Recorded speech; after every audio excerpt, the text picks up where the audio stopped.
موضوع الدرس العزت للہ ولرسولہ وللمؤمنین والذلۃ والنکبۃ والخوار للکفار والمشرکین، سورۃ المجادلہ، تفسیر ابن کثیر۔ الحمد للہ رب العالمین والصلاة والسلام علی اشرف الانبیاء وسید المرسلین سیدنا محمد وعلى آلہ واصحابہ اجمعین۔ اللہم صل علی سیدنا محمد وعلى آل سیدنا محمد کما صلیت علی ابراہیم وعلى آل ابراہیم فی العالمین انک حمید مجید۔ اعوذ باللہ من الشیطان الرجیم، بسم اللہ الرحمن الرحیم۔ ان الذين يحادون الله ورسوله اولئك في الاذلين، كتب الله لأغلبن انا ورسلي ان الله قوي عزيز۔ لا تجد قوما يؤمنون بالله واليوم الآخر يوادون من حاد الله ورسوله ولو كانوا آباءهم أو أبناءهم أو إخوانهم أو عشيرتهم أولئك كتب في قلوبهم الإيمان وأيدهم بروح منه ويدخلهم جنات تجري من تحتها الأنهار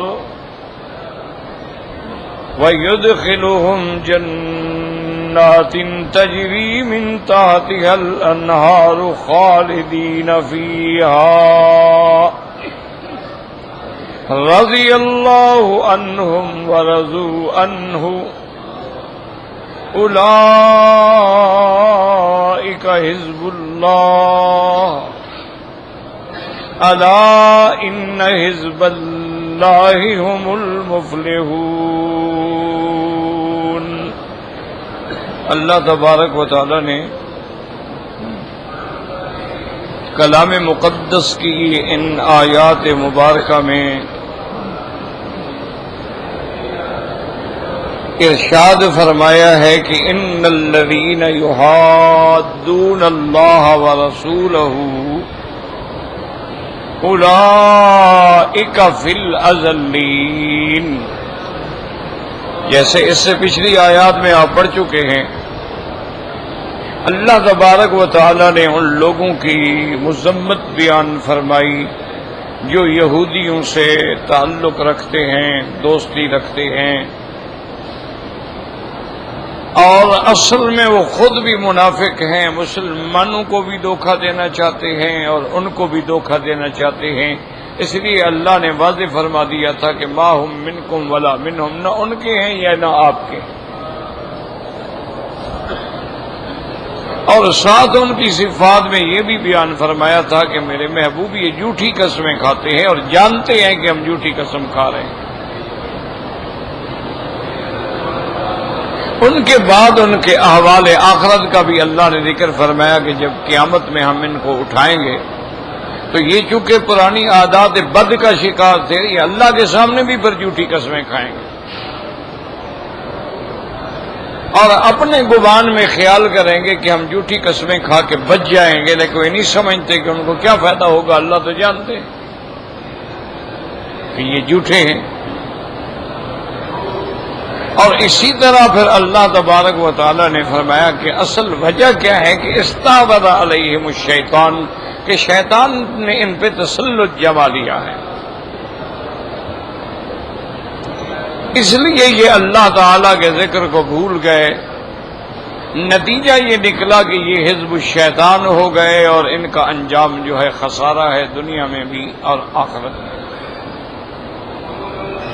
اب ان آیات میں اللہ نے فرمایا کہ جو لوگ اللہ تبارک و تعالی اور اللہ کے رسول کی مخالفت کرتے ہیں، یحادون مانا یخالفون، یشاقون، یعاندون،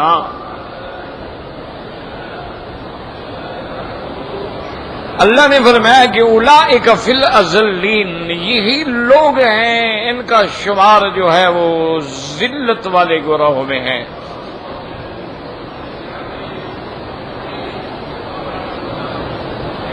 کیونکہ ہمیشہ یاد رکھیں کہ ہر چیز کی ایک ضد ہوتی ہے۔ ذلت کی ضد کیا ہے؟ عزت۔ جیسے کہ ضلالت کی ضد کیا ہے؟ ہدایت۔ غوایت کی ضد کیا ہے؟ رشد۔ ظلمات کی ضد کیا ہے؟ نور۔ ہر چیز کی ضدین ہوتی ہیں۔ تو اس لیے اب دیکھیں جیسے دوسری آیت میں بھی اللہ فرماتی ہیں کہ تو عز من تشاء وتذل من تشاء، جس کو چاہے عزت دے، غلبہ دے، جس کو چاہے اس کو ذلیل کر دے۔ تو عز اور تذل تقابل ہو گیا۔ اسی طرح اللہ نے دوسرے مقام پہ بھی قرآن مقدس میں فرمایا کہ اتبتغون عندهم العزت، کہ کیا تم کافروں سے مل کے سمجھتے ہو کہ ان کی وجہ سے ہمیں غلبہ حاصل ہوگا؟ ان العزت للہ جمیعا، عزت اور غلبہ دینے والی قوت جو ہے وہ تو اللہ کی ذات ہے۔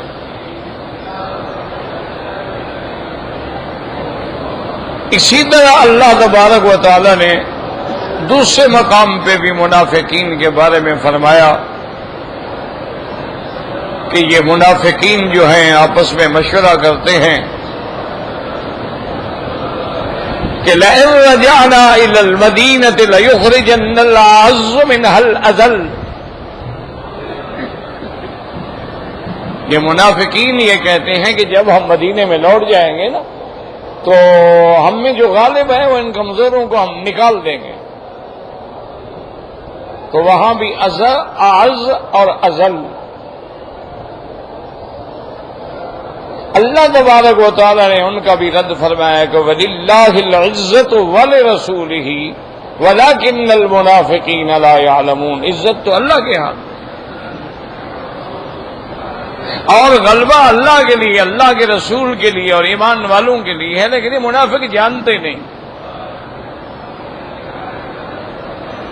اسی لیے اللہ نے فرمایا کہ یہ لوگ جو ہیں الذین یحادون اللہ ورسولہ،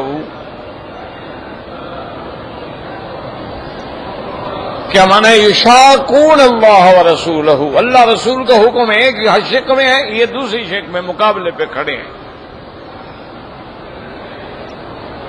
اللہ کے حکم کی مخالفت کرتے ہیں۔ اولئک فی الاذلین، یہی ہیں جن کا شمار جو ہے اذلین میں ہوگا۔ اذلین کون ہیں؟ جو اللہ کی رحمت سے بعید ہوں گے۔ اور آگے اللہ تبارک و تعالی نے فرمایا کہ کتب اللہ لأغلبن انا ورسلی، کتب اللہ، اللہ نے لکھ دیا ہے۔ بعض علماء فرماتی ہیں کتب اللہ یعنی اثبتا، بعض علماء فرماتی ہیں کتب اللہ بمعنی قضا، اللہ نے فیصلہ کر دیا ہے۔ اور جمہور مفسرین یہ فرماتے ہیں کہ کتب اللہ یعنی اللہ نے ازل میں اور تقدیر میں یہ بات لکھ دی ہے، کیونکہ سب سے پہلے اللہ تبارک و تعالی نے جب یہ عالم پیدا ہی نہیں ہوا تھا، یہ پورا آسمان و زمین مخلوق پیدا ہی نہیں ہوئی تھی، ان کے پیدا ہونے سے بھی 2000 سال قبل اللہ نے سب سے پہلے قلم پیدا فرمایا۔ القلم اول ما خلق اللہ القلم، اللہ نے سب سے پہلے قلم پیدا کیا۔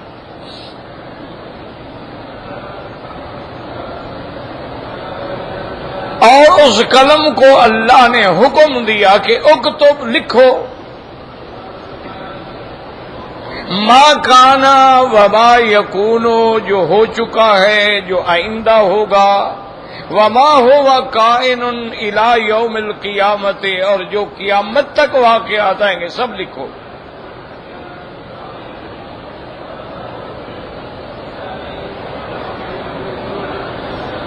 تو میرے آقا نے محبوب دو عالم صلی اللہ علیہ وسلم نے فرمایا کہ اس کے بعد جفت القلم ورفعت الصحف، اب وہ صحیفے بند کر دیے گئے اور قلم خشک ہو گئی، جو اللہ نے فیصلہ لکھنا تھا لکھ دیا۔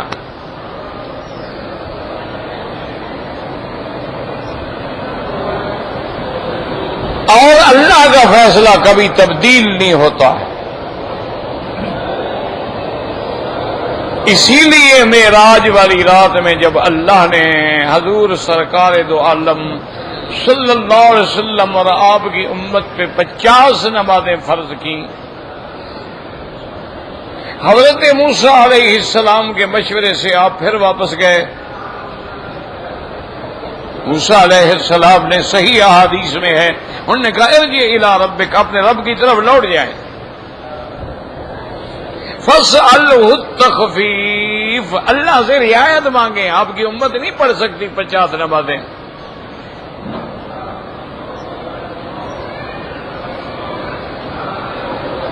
افسوس یہ ہے کہ بعض ہمارے باطل فرقے جو ہیں ضد میں آ کر یا بعض جہالت میں آ کر، کیونکہ دلوں کا بھید تو اللہ جانتا ہے نا، ہر حدیث کو بگاڑتے ہیں اور اپنے عقیدے کو ثابت کرنے کے لیے وہ کہتے ہیں دیکھو جی موسیٰ علیہ السلام کو علم غیب تھا نا کہ حضور کی امت 50 نمازیں نہیں پڑھ سکتی۔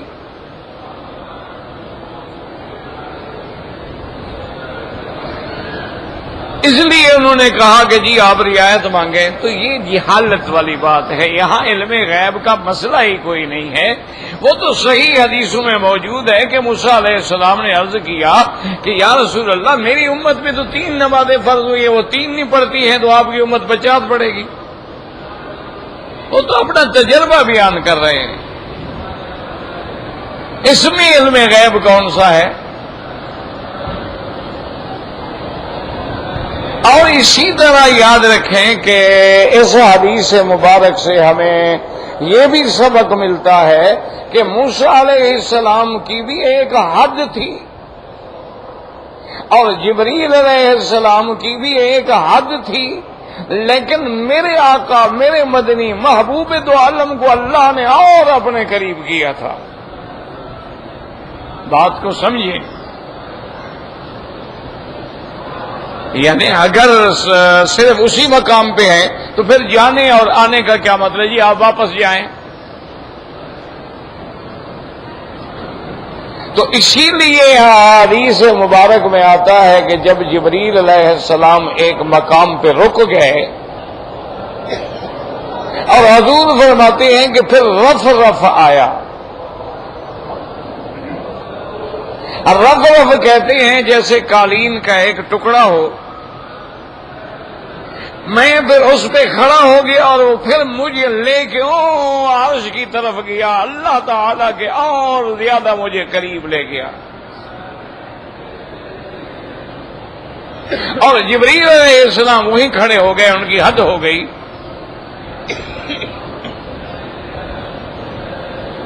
اسی کو علماء نے لکھا ہے کہ جبریل علیہ السلام نے جب حضور نے فرمایا آپ کیوں؟ انہوں نے کہا یا رسول اللہ میری ایک حد ہے، اب میں اس سے آگے تجاوز نہیں کر سکتا۔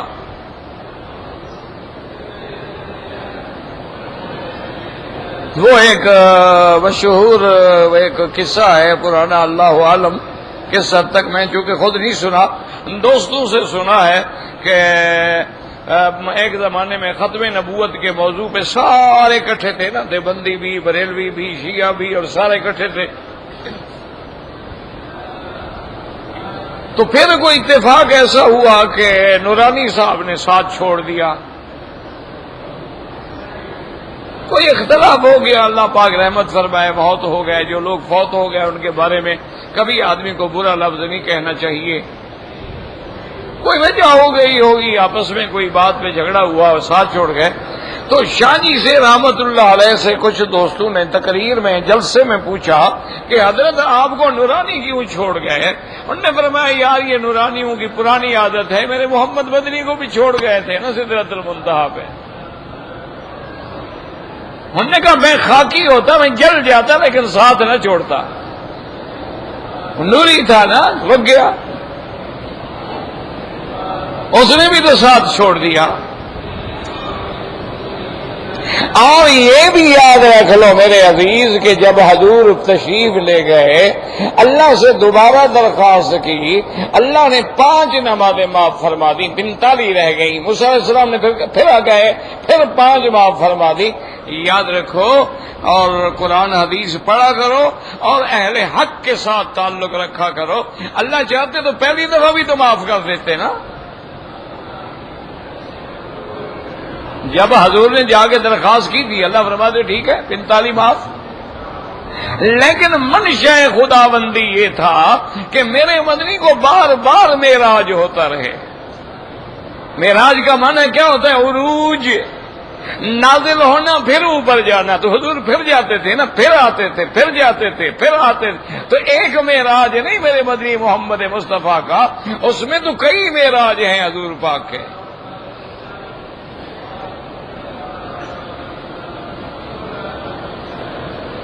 اور پھر اللہ تبارک و تعالی سے سوال کے بعد جب آخری دفعہ اللہ نے حکم دیا کہ اب آپ کی امت پہ صرف 5 نمازیں،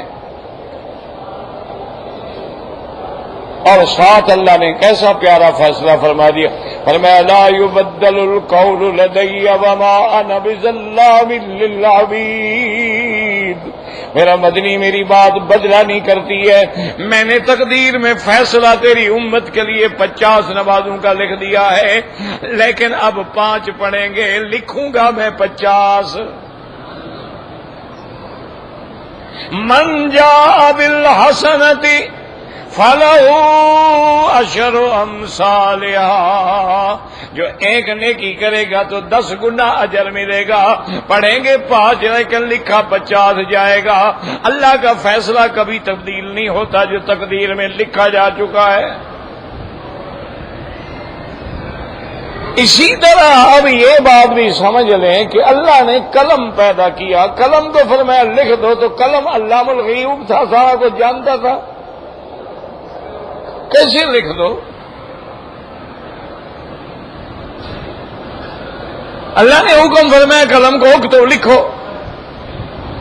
ٹھیک ہے جی، کیا لکھیں؟ فرمایا ما کان وما یکون، جو ہو گیا، جو آئندہ ہوگا، وما ہوا کائن الی یوم القیامہ، قیامت تک جو حالات آئیں گے سب لکھو۔ تو اب قلم لکھتا گیا، کیسے قلم لکھتا گیا، کیا معنی؟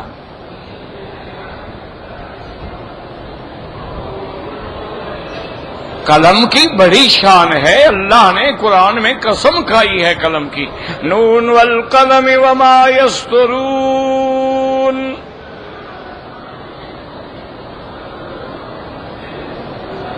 اسی طرح فرمایا علم بالقلم علم الانسان ما لم يعلم،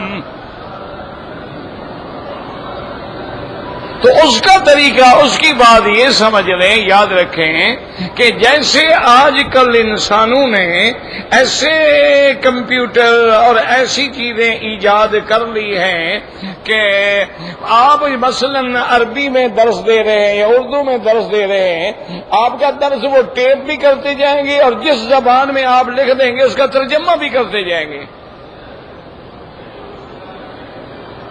یعنی بیک وقت اگر آپ چاہیں کہ 3-4 زبانوں میں ترجمہ ہو تو 3-4 زبانوں میں ترجمہ ساتھ ساتھ ہوتا جائے گا۔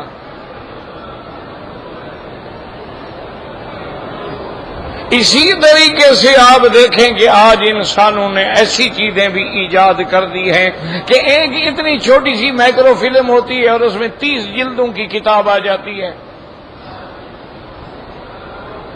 انسانوں نے ایسی چیزیں بنا دی ہیں کہ آپ صرف ایک ٹچ کرتے ہیں اور ساری سکرین آپ کے سامنے روشن ہو جاتی ہے۔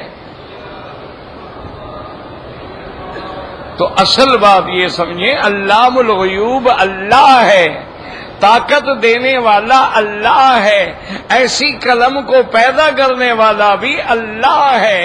حکم خدا ہوتا تھا اور قلم حکم کے مطابق چلتی تھی، قلم میں علم نہیں تھا، علم اللہ کی ذات کے پاس ہے۔ علام الغیوب اللہ کی ذات ہے۔ تو اس لیے علماء فرماتے ہیں کہ کتب اللہ، اللہ نے قضاء و قدر میں یہ فیصلہ کر دیا ہے کہ غلبہ جو ہے وہ اللہ کے لیے ہے اور اللہ کے رسول کے لیے ہے۔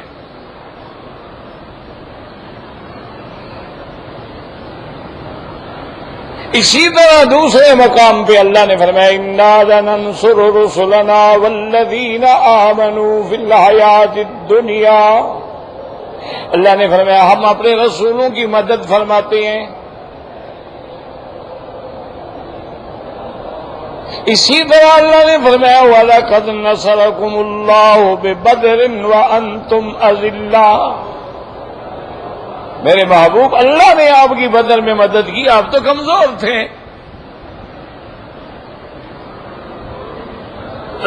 تو اس لیے یاد رکھیں کہ اللہ نے لکھ دیا کیا اگلے بننا آنا و رسولی، کہ غلبہ میرا اور میرے رسولوں کا ہوگا، غالب اللہ، اللہ کا رسول ہوگا۔ تو غالب ہونے کا کیا معنی ہے؟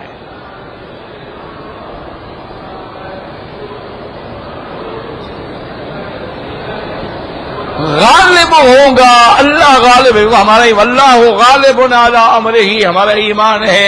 ان اللہ قوی عزیز، ہمارا ایمان ہے۔ لیکن یہ بات کہ اللہ نے فیصلہ کر دیا کہ اللہ کے رسول کا غلبہ ہوگا، لیکن ہم نے تو یہ بھی دیکھا ہے نا کہ اللہ کے پیغمبر جو ہے وہ شہید کر دیے گئے۔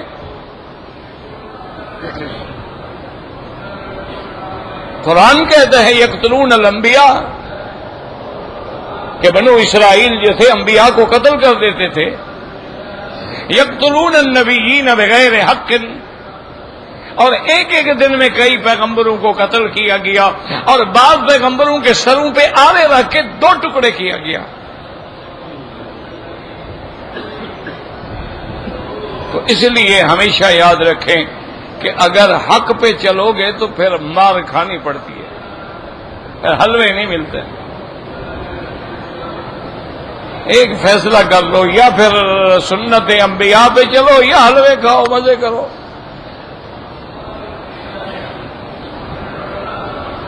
سنت الانبیاء پھر یہی ہے کہ جو بھی حضور کے رستے پہ آئے پھر امتحانوں میں ڈالے گئے اور ان کو امتحانوں میں گزرنا پڑا، اور ایسا وقت بھی آ گیا کہ بلغت القلوب الحناجر، ان کے دل نکل کے گویا یہاں تک اٹک گئے۔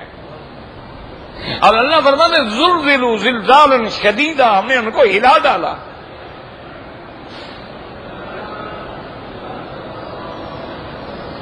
اتنا گھبرا گئے کہ متی نصر اللہ، کہ وہ اللہ کی مدد کب آئے گی۔ الا ان نصر اللہ قریب، اللہ کی مدد قریب ہے۔ تو یہ قاعدہ ہے، یاد رکھو۔ اس لیے علماء نے لکھا ہے کہ جس جماعت کا یا جس عالم کا کوئی مخالف نہ ہو، سمجھو وہ بے باک ہے، باطل پہ ہے، وہ حق پہ نہیں ہے۔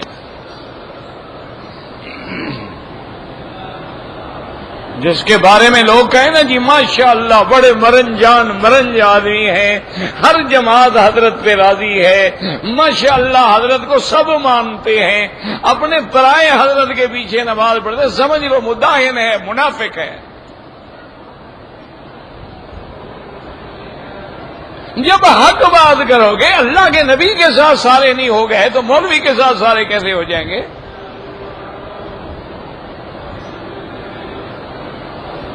انبیاء کے ساتھ کوئی نہیں ہوا، انبیاء کو شہید ہونا پڑا۔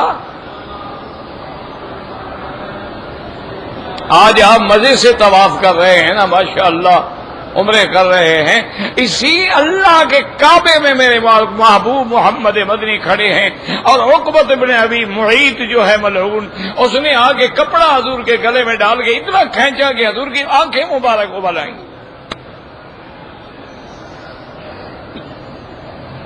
سیدنا ابی بکر دوڑے اور آ کے اس کے سینے میں مارا اور کہا تقتلون رجلا ان یقول ربی اللہ، اس لیے قتل کر رہے ہو کہ اللہ کا نام لیتا ہے؟ یہ تو حضرت پھر یہ ہے کہ جو جماعت ہو، تحریک ہو، فرد ہو، کوئی ہو، اگر اس کی مخالفت نہ ہو تو سمجھ لو یہ حق والے نہیں ہیں، مار کھانی پڑے گی۔ آپ جتنے نرم ہوں آپ کے بسترے مسجدوں سے باہر پھینکے جائیں گے۔ کیوں حق کی بات کریں گے تو یہ تو ہوگا۔ حالانکہ کتنے بیچارے وہ ڈھیلے ڈالے ہیں، نہ کسی سے لڑتے ہیں، نہ کسی سے اختلافی مسئلے پہ بحث کرتے ہیں، نہ کوئی مناظرہ، نہ کوئی چیلنج، نہ کوئی مقابلہ، لیکن پھر بھی ان کو معاف نہیں کیا جاتا۔ وجہ کیا ہے کہ حق کی بات کرنے والے ہیں نا۔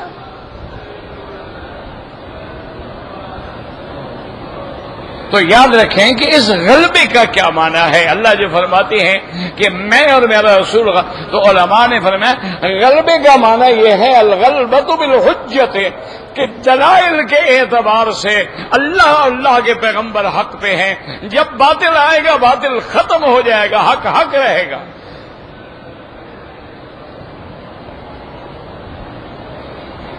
کیوں باطل باطل ہوتا ہے؟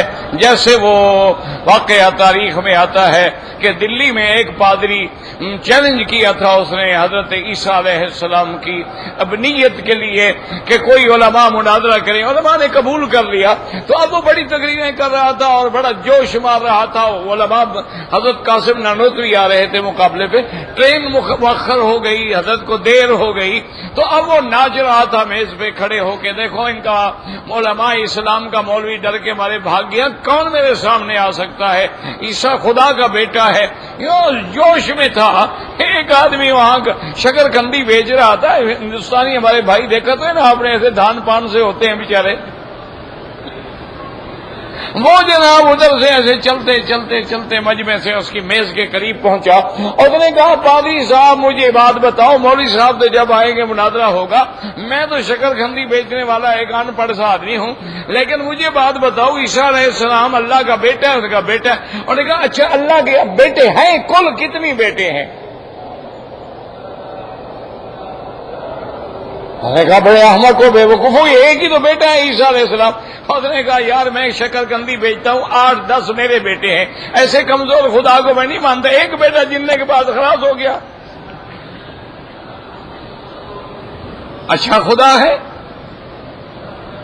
اس نے کہا دیکھو میں بندہ ہوں، 11 تو میرے بیٹے ہیں، اچھا خدا ہے اس کا صرف ایک بیٹا ہے؟ عجیب بات۔ وہ پادری صاحب اسی پہ مناظرہ بھاگ گیا، کیوں حق حق ہے، باطل تو باطل ہے نا، کیسے ٹھہرے گا؟ تو اس لیے اللہ پاک نے فرمایا کہ غلبہ جو ہے وہ انبیاء کا ہے، کہ سارا مکہ مخالف ہے لیکن میرے مدنی محمد مصطفیٰ کی کسی بات کو نہیں جھٹلا سکے۔ یہ کہتے رہے جادوگر ہیں، یہ کہتے رہے کہ جناب آپ نے خود قرآن بنایا ہے، لیکن کوئی مقابلہ نہیں کر سکا۔ آج 1400 سال گزر گئے، اللہ کا قرآن غالب ہے، کوئی ایک سورت بنا سکا؟ دیکھو نا لوگ دعوے کریں ہم چاند پہ پہنچ گئے، جھوٹی اڑن تشتریاں بنا کے لوگوں کو دھوکے میں ڈال رہے ہیں، پوری دنیا پہ سیٹلائٹ کے ذریعے سے جناب نظریں فوکس کی ہوئی ہیں، لیکن قرآن کے مقابلے پہ ایک آیت قرآن کو کاٹ ضرور رہے ہیں کہ سورۃ انفال نکال دو، فلانی سورت نکال دو، فلانی آیت نکال دو۔ بھئی تم مقابلے پہ قرآن بنا کے لے آؤ۔ تو غالب کون ہوا؟ اللہ کا کلام اور اللہ کے رسول غالب آئے کہ ان کا کوئی مقابلہ نہیں کر سکا۔ یہودی آئے، مشرکین آئے، نصارہ آئے، سرکار دو عالم سے بات کی، اور وفد آیا نصارہ کا، عبد المسیح کا، انہوں نے بھی آ کے حضور سے بات کی اور کہا کہ یا رسول اللہ آپ عیسیٰ علیہ السلام کو مانتے ہیں؟ فرمایا مانتے ہیں۔ انہوں نے کہا حضور بس بڑی آسان سی بات ہے، آپ ہمیں یہ بتا دیں کہ عیسیٰ علیہ السلام کے علاوہ پوری دنیا میں اور بھی کوئی بندہ ہے جو بغیر باپ کے پیدا ہوا ہو؟ اگر ہے تو ہمیں وہ بندہ بتلا دیں۔ اور اگر نہیں ہے تو پھر ہماری بات مان لیں کہ خدا کا بیٹا ہے. اللہ نے فوراً جبریل بھیجا کہ اب میری توحید کا مسئلہ ہے اور میرے مدنی پاک کی عزت و عظمت کا مسئلہ ہے. آپ فوراً قرآن لے کے جائیں اور کہیں محمد مدنی جواب دینے میں جلدی نہ کریں، زبان تیری ہوگی، قرآن میرا ہوگا. فوراً وحی آ گئی، ان مثل عیسیٰ عند اللہ کمثل آدم. اللہ نے فرمایا ان کو کہو کہ عیسیٰ علیہ السلام کی مثال ایسی ہے جیسے آدم. عیسیٰ علیہ السلام کی تو ماں ہے، آدم کی تو نہ ماں ہے نہ باپ ہے. اس کو اللہ نے بغیر ماں باپ کے بنایا ہے. اگر بغیر باپ کے پیدا ہونے والا خدا کا بیٹا ہے تو جس کا باپ ہی نہیں ماں بھی نہیں تو پھر وہ خدا ہو گیا. اب کیا جواب دیں جناب؟ تو غالب کون آئے؟ محمد مصطفیٰ. 60 آدمیوں کا وفد جو تھا مغلوب ہو گیا. عبد المسیح کی قیادت میں آیا تھا جس میں بڑے بڑے احباب تھے، رہبان تھے، بڑے بڑے ان کے پڑھے لکھے لوگ تھے، اسکالر تھے، جینیس قسم کے لوگ تھے. جواب نہیں. انہوں نے کہا اچھا حضور ہمیں ایسا کریں کہ آج رات سوچنے کا موقع دیں. آپ نے فرمایا بالکل سوچے، کوئی بات نہیں. اللہ نے جبریل علیہ السلام بھیج دیا کہ میرا مدنی آج آپ کے سامنے ہے یہ باطل فرقہ اور پورا وفد لے کے آیا ہوا ہے. اب ان کو چھوڑنا نہیں ہے. آج آپ ان کو چیلنج کریں کہ تعالو ندعو ابناءنا وابناءکم ونساءنا ونساءکم وانفسنا وانفسکم ثم نبتہل فنجعل لعنت اللہ علی الکاذبین. ان سے کہو کہ آ جاؤ میدان میں. حضور نے بلایا، فرمایا نصارا آؤ میدان میں، تم بھی اپنی اولادوں کو لے آؤ، بچوں کو لے آؤ، فیملی کو لے آؤ، ہم بھی لے آتے ہیں. میدان میں کھڑے ہو کے مباہلہ کرتے ہیں، اللہ سے دعا مانگتے ہیں. نبتہل فنجعل لعنت اللہ علی الکاذبین کہ یا اللہ جو ہم دو میں سے ناحق ہیں اس پہ اپنی لعنت بھیج، عذاب بھیج دے. آؤ مقابلہ کرو میرا.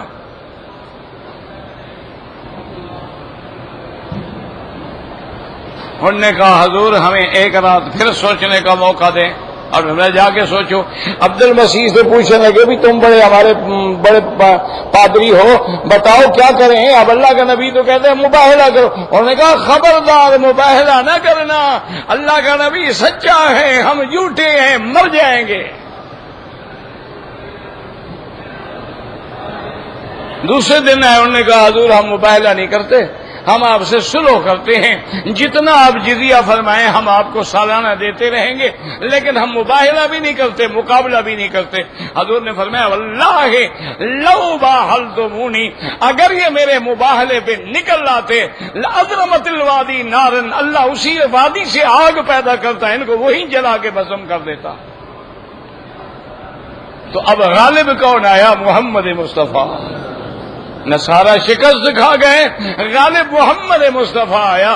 اب آپ دیکھ لیں کہ اللہ تبارک و تعالیٰ کا نبی ہے جس کو ہجرت پہ مجبور کیا گیا، جس کے صحابہ کو پھانسیوں پہ لٹکایا گیا، جن کو آگ پہ تڑپایا گیا، غاروں میں چھپ کے مدنی سفر کرنے والا آج 10,000 کا لشکر ہے اور اسلام کا پرچم لہراتے ہوئے مکے میں داخل ہو رہے ہیں اور قریش چھپ کے دیکھ رہے ہیں اور کہتے ہیں بھی آج ہماری طاقت نہیں ہے کہ ہم مقابلہ کر سکیں. اور اللہ کا پیغمبر حضرت بلال سے کہتے ہیں کہ کعبے کی چھت پہ چڑھو اور کہو اللہ اکبر اللہ اکبر. یہ ہمیں اندر سے روکتے تھے نا، چھت پہ کھڑے ہو کے اذانیں دو. تو غالب کون آیا؟ تو یہ معنی ہے لأغلبن انا ورسلی. یاد رکھو کہ حجت کے اعتبار سے غلبہ جو ہے، دلائل کے اعتبار سے غلبہ انبیاء کا ہے. اور دوسری بات بھی یاد رکھیں، فرمایا کہ معنی یہ ہے کہ لاکھ مقابلے ہوتے رہیں، انجام کار جو ہے غالب اللہ کے نبی اور اللہ کے نبی کے ماننے والے ہوں گے. والعاقبۃ للمتقین. کافروں نے جہنم میں جانا ہے اور ایمان والوں نے جنت میں جانا ہے. تو غالب کون آئے؟ اور بعض علماء نے فرمایا اللہ کبھی دنیا کے اندر بھی الغلبۃ بالحجت والسیف، حجت سے بھی اللہ نبی کو غالب کر دیتے ہیں اور طاقت سے بھی غالب کر دیتے ہیں کہ میدان بدر ہے، ادھر 1000 ہے، ادھر 313 ہے، ادھر لشکر ہے، وہاں 9 صحابہ ہیں اور انصار ہیں جنہوں نے کبھی جنگ ہی نہیں لڑی بیچاروں نے، وہ تو باغبان قسم کے آدمی ہیں۔ حضور سوچ رہے ہیں، انصاری آتے ہیں اور آ کے کہتے ہیں یا رسول اللہ ہم جانتے ہیں آپ ہمارا فکر کر رہے ہیں، لسنا اصحاب موسیٰ، آپ کوئی غم نہ کریں، ہم موسیٰ علیہ السلام کے ساتھی نہیں ہیں کہ کہیں گے کہ آپ جا کے جنگ کریں، ہم تو آپ کے ساتھی ہیں، آپ کے آگے کٹیں گے، دائیں کٹیں گے، بائیں کٹیں گے، جب تک ایک انصاری کا بچہ زندہ ہے کوئی دشمن آپ کی طرف نہیں آ سکتا ہے۔ اور اس کے بعد پھر دنیا نے تماشا دیکھ لیا کہ غالب بدر میں کون آیا؟ محمد مصطفیٰ آیا۔ خندق پہ جب مسئلہ آیا غالب کون آیا؟ محمد مصطفیٰ آیا۔ حنین میں مسئلہ آیا غالب کون آیا؟ محمد مصطفیٰ آیا۔ جب دلائل کی بات ہوئی تو غالب کون آیا؟ محمد مصطفیٰ آیا۔ خلفائے راشدین کا دور دیکھ لیں کہ سیدنا ابو بکر، عمر، عثمان رضوان اللہ علیہم اجمعین کے زمانے میں وہ مدینے سے نکل کر اسپانیہ تک، آپ کے ہندوستان تک، آپ کے گجرات تک، ادھر جناب آپ دیکھیں کرناٹا تک، ادھر آپ دیکھیں ماورا نہر تک، اسلام کا پرچم کس نے گاڑا؟ صحابہ نے۔ کون غالب آیا؟ اسلام آیا، اسلام کے ماننے والے آئے۔ اللہ کا وعدہ سچا ہو گیا، جب ہم نے اسلام چھوڑ دیا ہم ذلیل ہو گئے۔ اب تو ہم نام کے مسلمان ہیں نا، کام کے مسلمان تو ہے نہیں۔ ہم جناب حضور کا نام بھی چومتے ہیں، داڑھی بھی مڈاتے ہیں ماشاءاللہ، ہم حضور کا میلاد بھی مناتے ہیں، کپڑے انگریزوں کے پہنتے ہیں، ہم جناب سرکار کملی والے پہ قربان بھی ہوتے ہیں اور سگریٹ سے لے کر شراب تک بھی پیتے ہیں۔ یہ کون سے مسلمان ہیں؟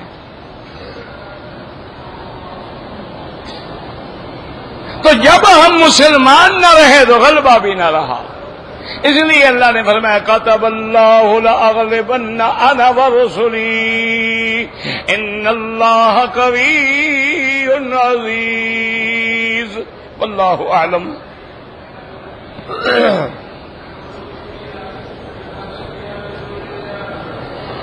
نمازی کے آگے گزرنا ناجائز ہے۔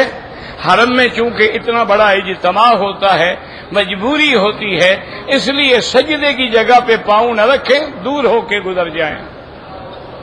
دیور ہو یا بہنوئی ہو، ان سے پردہ تو غیروں سے بھی زیادہ ضروری ہے۔ حضور نے فرمایا ہے الحم والموت، فرمایا یہ تو تمہارے لیے موت ہے۔ کیوں؟ لوگوں کو شک نہیں ہوگا جی دیور ہے، لوگوں کو شک نہیں ہوگا جی بہنوئی ہے، یہ تو گھر میں نہیں آئے گا تو کہاں جائے گا، اور اسی کا انجام جو ہے وہ پھر موت ہے۔ جس سے حسد کیا جائے وہ قل اعوذ بالفلق پڑھے۔ عمرے پہ واپسی پہ نصیحت یہ ہے اسلام پہ چلیں، اللہ والوں سے تعلق رکھیں، دکانداری میں، تجارت میں کسی بات میں جھوٹ نہ بولیں، مسلمانوں کو دھوکہ نہ دیں۔ کہتے ہیں جی کہ حضرت حاجی امداد اللہ صاحب مہاجر مکی میلاد مناتے تھے، ہم نے ان کا کلمہ تو نہیں پڑھا ہے، ہم نے تو کلمہ حضور پاک کا پڑھا ہے۔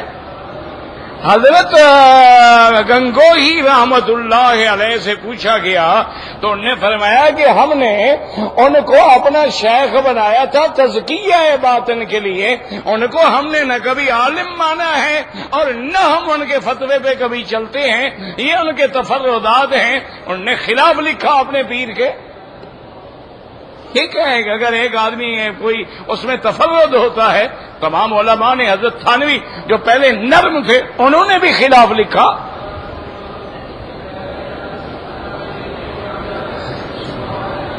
شریعت میں پھر پیر نہیں چلتا، شریعت میں اللہ رسول کا حکم چلتا ہے۔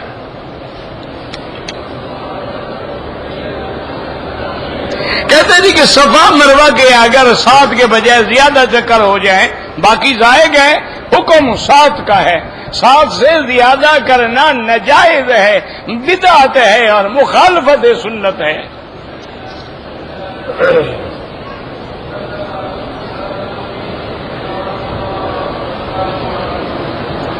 مجھے کمپنی جو ہے ہر سال ٹکٹ دیتی ہے، گھر جانے کے لیے فرسٹ کلاس کا ٹکٹ دیتی ہے، اگر میں تھرڈ میں چل جاؤں آپ کی مرضی ہے، وہ پیسے آپ کے ہیں۔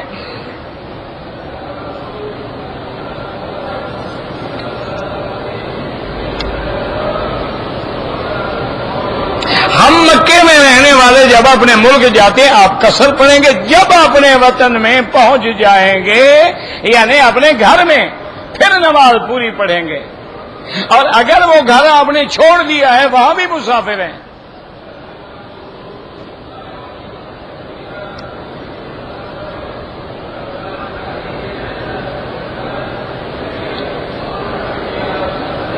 ہم جب ملک میں جاتے ہیں تو بیمار پتہ نہیں کیا کرسی میں بیٹھ کر، ہاں اگر ہوائی جہاز میں کھڑے نہ ہونے دیں بیٹھ کے بھی نماز پڑھ سکتے ہیں۔ آپ جب نیت کریں رخ قبلے کی طرف ہو، پھر ہوائی جہاز بدلتا جائے کوئی حرج نہیں۔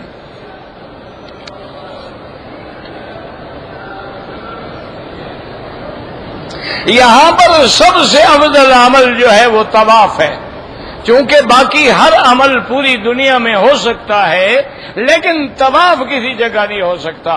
قرآن ہر جگہ آپ پڑھ سکتے ہیں، نفل پڑھ سکتے ہیں، استغفار پڑھ سکتے ہیں، تسبیحات پڑھ سکتے ہیں، لیکن طواف تو نہیں کر سکتے۔ تو نفلی عبادت میں افضل جو ہے وہ طواف ہے۔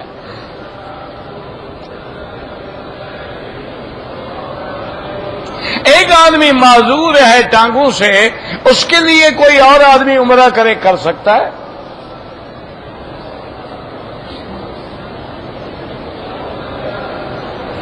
مسجد نمرہ تو یعنی اس میں ہے نا جی عرفات میں، تو بہرحال حد حرم کے باہر سے آپ عمرے کی نیت کر سکتے ہیں۔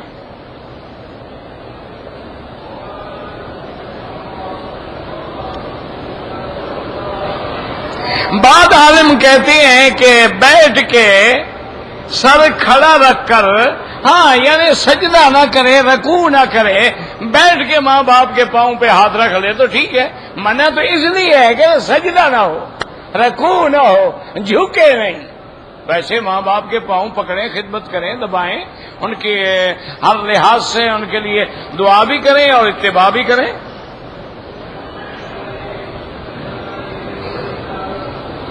بہرحال اگر آپ تیسری رکعت میں بیٹھ گئے ظہر میں اور تشہد پڑھ لے، پھر یاد ہے سجدہ صاف کرنا ہوگا۔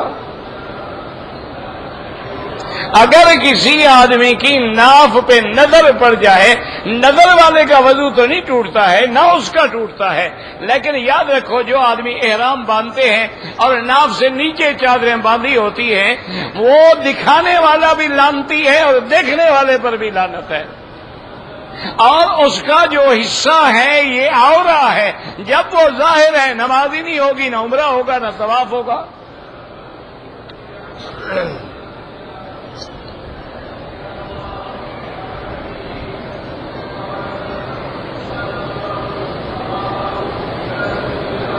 میرا والد دوست کا والد آئے تھے حج کرنے، عمرہ کیا، فوت ہو گیا، اللہ مغفرت فرمائے۔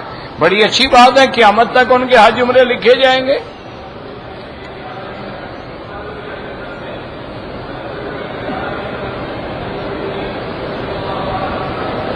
کہتے ہیں دیکھو بھائی، کوئی مولوی کہہ دے کہ مرنے کے بعد حضور کا چہرہ قبر میں دکھایا جاتا ہے، یہ بالکل شاذ روایت ہے، نہ قابل اعتماد روایت ہے۔ نہ چہرہ دکھایا جاتا ہے، نہ قبر کھولی جاتی ہے، نہ حضور تشریف لاتے ہیں، بلکہ حدیث میں موجود ہے ما تقول فی حق ھذا الرجل الذی بعث فیکم، اس بندے کے بارے میں تیرا کیا عقیدہ ہے جس کو اللہ نے نبی بنا کے بھیجا تھا؟ تو اللہ بھی بوئے سکو بھی اگر دکھایا جاتا۔ اچھا ایک منٹ کے لیے فرض محال، اگر ایک آدمی نے پہلے حضور کو نہیں دیکھا تو کیسے پہچان لے گا؟ دیکھا ہی نہیں۔ حضرت ابو بکر فرماتے ہیں کہ جب ہم ہجرت کر کے آئے مدینہ منورہ میں تو لوگ آتے تو پہلے مجھے ملتے، حضور کو بعد میں ملتے، ان کو پتہ ہی نہیں تھا کہ حضور کون ہے۔ تو اب حضرت ابو بکر کہتے ہیں میں نے یہ کیا کہ میں کپڑا لے کے دھوپ آ رہی تھی سایہ کر کے کھڑا ہو گیا تاکہ لوگوں کو پتہ چلے یہ خادم ہے مخدوم تو یہ ہے. مدینے والے نہیں پہچان سکے تم پہچان لو گے ماشاءاللہ.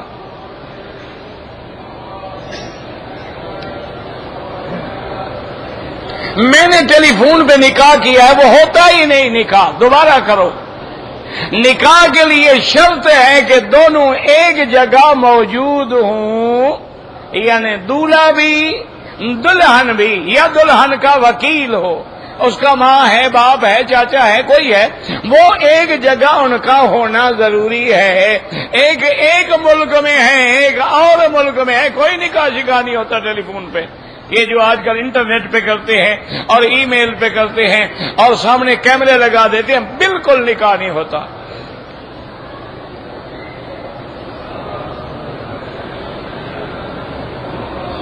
ہمارے ہندوستان میں چھٹی مناتے ہیں پتہ نہیں کیا ہے اب مجھے سمجھ نہیں آیا کیا مناتے ہیں.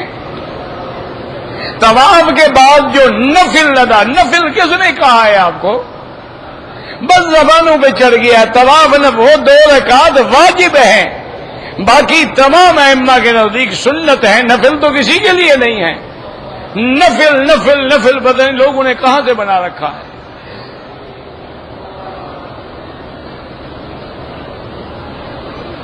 کہتے تھے کہ بعض لوگ کہتے ہیں بدعتی کے پیچھے نماز ہوتی ہے بہرحال نماز نہیں ہوتی ہے. جو کہتے ہیں اللہ ان کو ہدایت دے.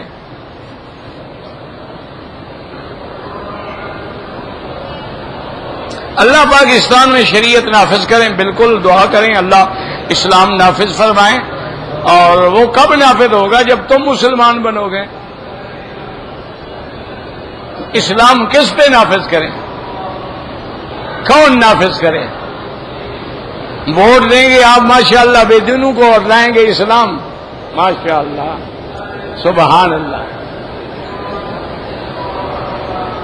بس زبانی کلامی بات ہے اللہ اسلام نافذ کرے. جی کہا نا تم نے کلمہ نہیں پڑھا اسلام تو نافذ ہے عمل کرو اسلام پہ.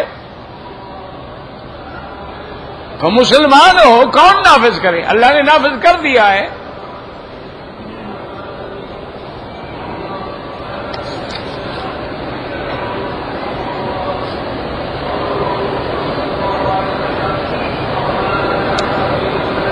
اگر ایک عورت نے عمرہ کیا طواف کیا صفا کیا غسل کیا سر پہ پانی نہیں ڈالا احرام اتار دیا بعد میں یاد آیا بال کاٹ لیے کچھ نہیں ہوتا ہے.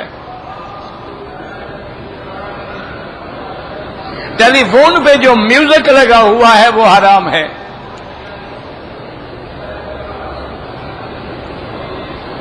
اگر کسی نے عمرے کے بعد کینچی سے ٹک لگایا ادھر ادھر ادھر دم پڑ گئی بال بھی کٹوائے اور دم بھی ادا کرے. صرف امام شافعی رحمت اللہ علیہ کے نزدیک دم نہیں ہے.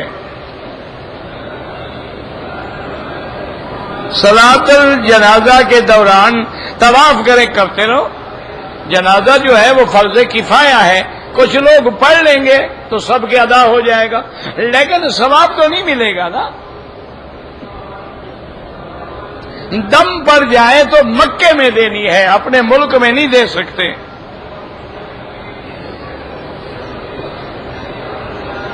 طواف جو ہے نا نفلی عبادت ہے. آپ اپنے لیے کر کے دعا کریں اللہ اس کا ثواب فلاں کو عطا فرمایا انشاءاللہ اللہ عطا فرمائیں گے.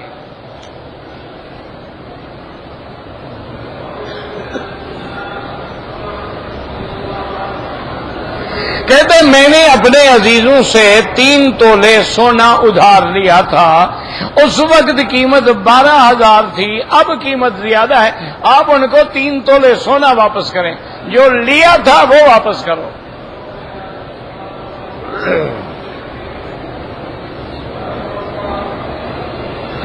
حنفی مسلک پر ہو عمرہ کر کے گنج نہ کروائے کوئی حرج نہیں اس طرح نہ پھروائے لیکن سارے سر کے بال کاٹے. مثلا اتنے بال ہیں اتنا بال چوتھا حصہ سارے سر کا کاٹ جائے ٹھیک ہے.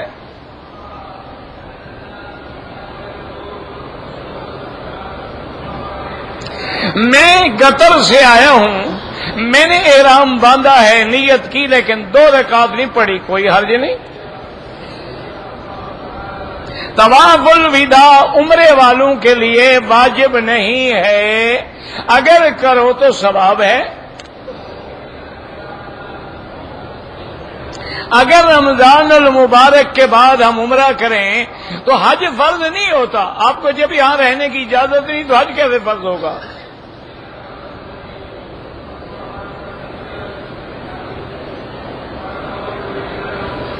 دو سال مکے میں کام کرتا ہے، چھٹی پہ گیا، واپسی پہ لازم احرام ہے، یہ معنی تھوڑا ہے جو مکے میں رہتا ہے وہ دین چھوڑ دے، یہ اچھا مسئلہ ہے۔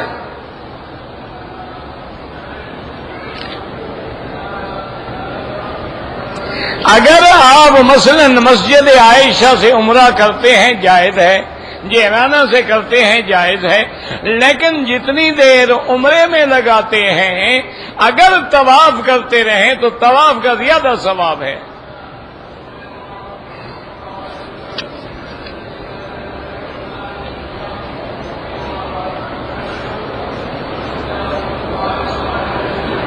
حضرت اسماعیل کی شادیوں کا ذکر، شادیوں کا تو کوئی ذکر نہیں ہے، شادی الگ ہوئی ہے، قربانی الگ ہوئی ہے۔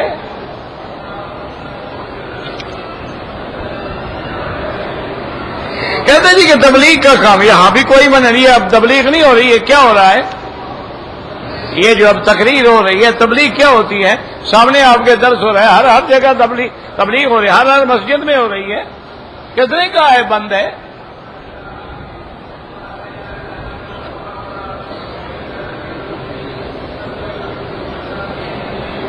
حضور پاک صلی اللہ علیہ وسلم نے اللہ سے دعا کی اجازت مانگی تھی، اپنی والدہ کے لیے اجازت نہیں ملی۔ جنازے میں 1 سلام پھیریں تو جائز ہے اور 2 پھیریں تو جائز ہے۔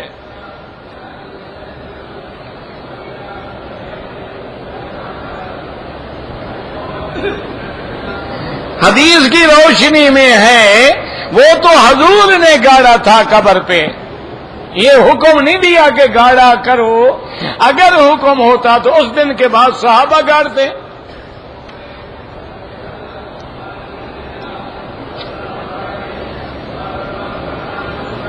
کہتے ہیں کہ یہاں دیکھا ہے کوئی آدمی سو رہا ہوتا ہے، اذان ہوتی ہے اٹھ کے نماز پڑھتا ہے، وہ سو رہا ہوگا، نیند نہیں ہوگی، اگر نیند ہے تو وضو ختم ہو جاتا ہے۔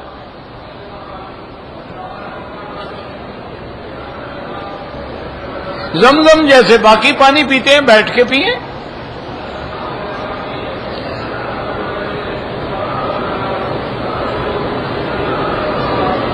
اللہ کا ذکر کرنے والا اللہ ہو جاتا ہے، کسی نے نہیں لکھا پڑھنے والے کی نظر میں دھوکہ ہے یا دل کے اندر کوئی بغض ہے۔ ذکر کرنے سے آدمی اللہ ہو جائے تو پھر تو ساری دنیا اللہ ہو جائے، وہ ہوگا اللہ والا ہو جاتا ہے، اس نے کہا اللہ ہو جاتا ہے۔ ایک مجلس میں اگر 3 طلاقیں دی جائے، مسلک امام ابو حنیفہ رحمۃ اللہ علیہ میں 3 شمار ہوتی ہیں، باقی کسی اور عالم سے آپ جانیں، آپ کا فتویٰ جانیں۔ جو لوگ امام کے پیچھے فاتحہ نہیں پڑھتے، امام تو پڑھتا ہے نا، تو امام کا پڑھنا جو ہے وہی مقتدی کا پڑھنا ہے۔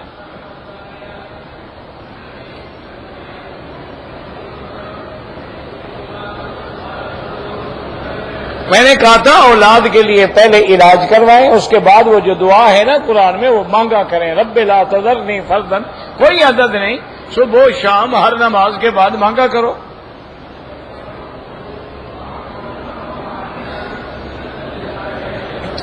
میں یہ سول انجینئر کے ویزے پہ آیا ہوں، اللہ تبارک و تعالی مشکل حل کریں گے، انشاءاللہ نوکری مل جائے گی۔ مکے میں آنے کے بعد امتحان ہوتا ہے، تھوڑا رگڑا شگڑا نکلتا ہے، صبر کرو، اللہ سے مانگتے رہو، اللہ پاک سب مشکلیں حل کر دیں گے۔ حسبنا اللہ و نعم الوکیل پڑھا کرو۔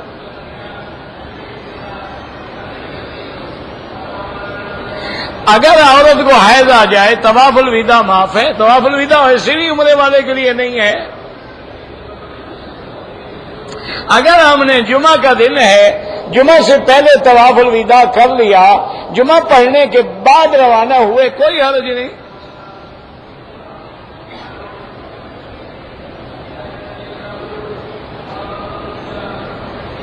کہتے ہیں جی کہ سر کے بالوں میں داڑھی کے بالوں کو کلر کریں جائز ہے، کوئی نماز مکروہ نہیں ہے، لیکن کلر وہ نہ کریں جیسے سیاہ منع ہے، باقی کوئی بھی کریں وہ جائز ہے۔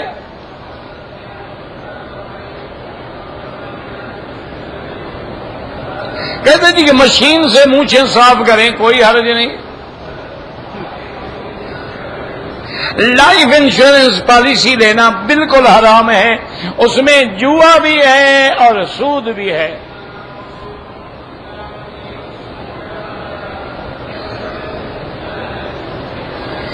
سر پہ جتنے بال ہیں چوتھا حصہ کاٹنا چاہیے۔ ایک آدمی سے احرام باندھنے کے بعد تلخ کلامی ہو گئی، استغفار پڑھ لو، اس بندے کو اگر برا بھلا کہا ہے تو معافی لے لو، کوئی مسئلہ نہیں، معافی مانگ لو، بس اللہ معاف کر دیں گے۔ اللہم صلی علی سیدنا محمد وعلی آل سیدنا محمد وبارک وسلم۔ لا الہ الا انت سبحانک انا کنا من الظالمین، لا الہ الا انت سبحانک انا کنا من الظالمین، لا الہ الا انت سبحانک انا کنا من الظالمین، لا الہ الا اللہ الملک الحق المبین، لا الہ الا اللہ العلیم الحلیم، لا الہ الا اللہ الحلیم العظیم، لا الہ الا اللہ رب العرش العظیم، لا الہ الا اللہ سبحان رب السماوات رب الارض رب العرش الکریم۔ اللہم انا نسألک موجبات رحمتک وعزائم مغفرتک والسلامة عن كل اسم والغنيمة عن كل بر۔ اللهم لا تدع لنا ذنبا إلا غفرتا، ولا هما إلا فرجتا، ولا عيبا إلا سترتا، ولا كربا إلا نفستا، ولا ضالا إلا هديتا، ولا فسادا إلا أصلحتا، ولا مريضا إلا شافيتا، ولا مبتلا إلا عافيتا، ولا ميتا إلا رحمتا، ولا حيا إلا هديتا، ولا حاجة من حوائج الدنيا والآخرة إلا قضيتها يا أرحم الراحمين، یا ارحم الراحمین۔ یا اللہ بیماروں کو شفا عطا فرما، یا اللہ اس عاجز کی بھی ظاہری باطنی روحانی جسمانی نفسانی سب بیماریاں دور فرما، یا الہ العالمین۔ یا اللہ بے حیاؤں کو حیا عطا فرما، بے دینوں کو دین عطا فرما، بے اولادوں کو اولاد عطا فرما، قرض داروں کے قرض ادا فرما، جن کا رزق تنگ ہے ان کے رزق میں برکتیں عطا فرما، یا اللہ عالم اسلام کی حفاظت فرما، یا اللہ اس بلد الامین کو قیامت تک ہر فتنے سے محفوظ فرما، یا اللہ پاکستان پہ رحم فرما، یا اللہ پاکستان پہ رحم فرما، یا اللہ پاکستان پہ رحم فرما، یہود و ہنود کی سازشوں سے محفوظ فرما، یا اللہ مسلمان جس ملک میں ہے اس کی جان مال آبرو عزت کی حفاظت فرما۔ ربنا آتنا فی الدنیا حسنۃ وفی الآخرۃ حسنۃ وقنا عذاب النار۔ صلی اللہ تعالی علی خیر خلقہ سیدنا محمد وعلی آلہ وصحبہ اجمعین۔ اللہم صل علی سیدنا محمد وعلی آل سیدنا